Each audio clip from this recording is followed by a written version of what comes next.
Welcome to the new YouTube channel. If you haven't already done it, hit the subscribe button to follow us all season long for updates and content. So happy that you're here. It's going to be a great year. Obviously, your 49ers skate away with the 1 seed in a first-round bye. They played and ultimately lost to the Rams. And in losing to the Rams, unfortunately, Matthew Stafford heads to Detroit. Let's start with that matchup. Richard, I'm going to be there, okay? This is Sunday night, 8 p.m. Eastern time on NBC, also streaming on Peacock. Richard, I mean, it's kind of uproar for some fans out there, but Richard, the Lions go into this game 3.5 point favorites. Matthew Stafford returns home. Jared Goff plays against his former team. Where do we start, Richard? What are your thoughts on this matchup? Please tell me you think the Lions are going to win. I'm begging you. Look, I want the Lions to win, Mitchell. I really do. This is like the whole thing is kind of heartbreak for me, Mitchell, because you're sitting here like Detroit, about to break a playoff drought, broke the division drought, and 30 years since a playoff win, and the best team they've had in a very long time. And it's such a great story, and I'm so happy. Michigan, I know it's heartbreaking, but the state of Michigan got a team in a national championship, and there's so much positive going on. And here comes Detroit's favorite son coming right back to town, the gunslinger, Mitchell, with a team full of weapons that are very dangerous. Mitchell, nobody knows Jared Goff right now in the league better than Sean McVay and Raheem Morris. And Mitchell, I want Detroit to win. Detroit, let's go. Let's win this thing. But if anybody's going to know how to give him problems and give him issues, it's Sean McVay and Raheem Morris, Mitchell. This is the matchup I was hoping to avoid because I think it's going to leave Detroit fans so conflicted. Obviously, they want the boys in blue to win this game. They obviously want them, but it's going to be hard for them to cheer against Matt Stafford, Mitchell. And as they're cheering against him, and if he has success, I don't think Matt Stafford wants to be the one to send Detroit home. I know when he saw the matchup, he was like, oh, not like this.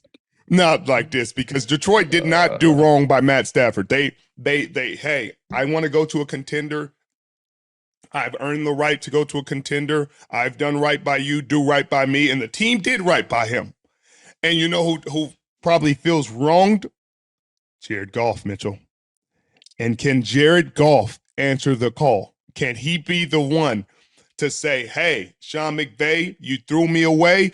This is what you're missing, and go off and go on a tear and take the Detroit Lions to their first playoff win in 30 years, Mitchell? That is the question. I hope he can. That's a big question, Richard. As a Detroiter, I can sit here and tell you this city has so much respect and love for Matthew Stafford. When he won the Super Bowl with the Rams, there was folks buying Detroit Rams shirts. I'm not lying to you, Rich. They were selling Detroit Rams shirts in the mall. Everyone was rooting for this guy, and rightfully so. Matthew Stafford, great guy, holds a great legacy here in Detroit. He's done so much for the community. But Richard, this is Jared Goff's time to shine. I mean, he was the cast off. He was the guy that was a throw in to the trade. Richard, this is his team now, and it's his time to shine. He's got 1 year left on his contract, right? They're already talking about extending him.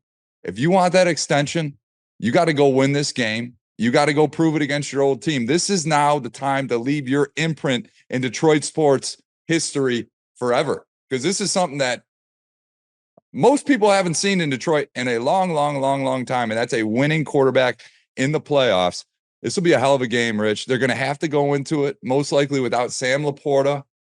The gold they plucked out of Iowa was unfortunately injured, hyperextended knee. Doesn't look like he'll play. Is questionable, doubtful going into this game. But Richard, Ford Field rocks, man. It rocks, and it's prime time. This stadium's going to be rocking. We'll see what happens. Mitchell, I think they can win this game. If Jared Goff somehow beats Matt Stafford and Sean McVay, first off, it'll be a great moment for him. But if he can then go turn around and go to Dallas and win the game, Mitchell, they may build a statue of him in Detroit. I mean, there's been a long time since they've had something to cheer about, and I guarantee you people would not be upset in Detroit with them paying him $50+ million if he can win 2 playoff games this year, Mitchell. I guarantee you they would say, hey, $50 million, Jared Goff, where do we sign up? Well, there's a lot of room next to the statue of Barry Sanders out front. I'll tell you that much, Rich. So who knows? They could be building one here soon. But let's get into that Cowboys-Packers game. This is the one Packers are hotter than people think. I'm surprised that Vegas is giving them 7.5 points cushion. The Cowboys are obviously at home, but here's another storyline game for you here, Rich. Mike McCarthy goes up against his former team. Last time the Packers played, the Packers won 31-28. McCarthy won his last 2 playoff matchups while on the Packers sideline against these Cowboys, and now he's got to go reverse the script and try to get a win. Richard, I'm just gonna ask you a question. If the Packers are going to win this game, how are they going to do it?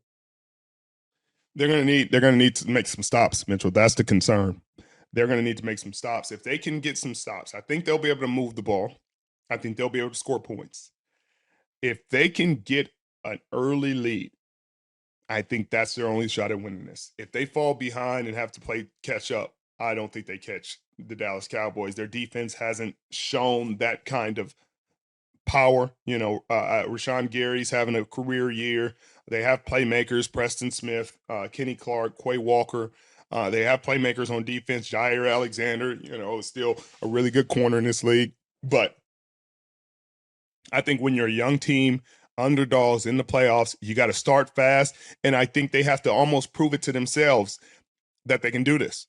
And if they get up, I think it would be the combination of their confidence and Dallas's doubt that would creep in that will make this a very interesting game, because Dallas knows they should win this game. They know they're the better team, but they also know there's only been a couple teams that have put them out of the playoffs in Dak's career. It's been the Green Bay Packers and the San Francisco 49ers. And those are the teams that if they get ahead, or they would put the seed of doubt in your mind. And this young quarterback has been playing well. We talked about their record, 7-3 over the last 10. He has been playing fantastic football. Matt LaFleur is one of the best play schemers in the National Football League, and he has a lot of tape to watch. He can watch when Mike McDaniel went against him. He can watch when Kyle Shanahan went against him. He can watch when McVay went against him the first time. Even though they didn't win the game or have that much success, he'll have things to watch so that are comparable to the offense that they run. So he'll know how to find the success. He'll know the spaces that are available. He'll know that, hey, we got a good running game, and these linebackers, our safeties playing linebackers, have been very vulnerable against the run game. And that's what they'll need to do, Mitchell. They'll need to shorten this game by running the ball. Well, they could do that. I mean, they got to get Aaron Jones healthy. That's the first thing. They got a battering ram in A.J. Dillon. That's for sure. The quad father, or whatever they call him. Right. He's a beast, Rich. He's an absolute beast. So we shall see. Packers are the youngest playoff team since 1978. So there's a lot to be said there with a young team that doesn't know much. But could this be the Jair Alexander revenge game where he, had his little snafu with the coin toss a couple of weeks ago? Maybe this is a time where he locks down CD and they go get the win. The other game, Richard, we see the Eagles just limping, crawling to the finish line. They wind up the 5 seed. They go on the road. They play against the Bucs, who are dangerous. Richard, who do you like in this matchup? I think I like the Bucs, honestly. Just because of the way the Eagles have been playing. They're 1-5 in their last 6 games. Even that one win was against the Giants, who haven't been playing great this season. It just doesn't seem like a confident team. We talked about Brian Johnson and the play calling being a bit predictable. Defensively, they saw the problems. Their ranking is really low. I mean, they're, I think, 31st in third down. I think they're 28th or 29th in scoring defense. They're 28th against the pass. I think they're 10 or 11, against the run. And they replaced Sean Desai with Matt Patricia, and it didn't get any better. They just gave up 27 to the New York Giants, and obviously they pulled their starters at a point in time in that game, but it was 10-0 before they did that, and so it wasn't like they pulled their starters, when they were up, 10-0, and then New York just ran a bunch of points up on their backups. They were doing this against their starters, and the concerning thing is the personnel hasn't changed dramatically. It hasn't, defensively or offensively. It hasn't changed dramatically, but the results have. The results are dramatically different. They're not getting the sacks they were last season. They're not getting the pressure they were up front.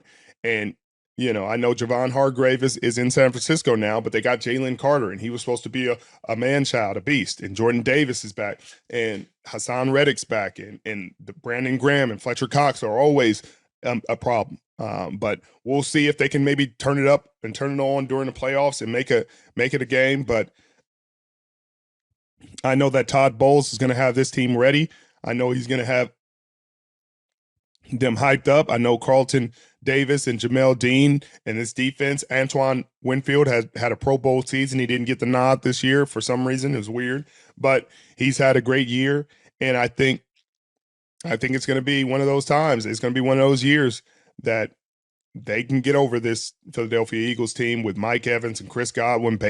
Maybe Baker gets it done, Mitchell. Maybe Baker, this is Baker's moment where he gets paid. He already got this team to the playoffs, which people weren't expecting. They got a home playoff game. He's working and fighting for an extension, and a playoff win would look very good on that resume.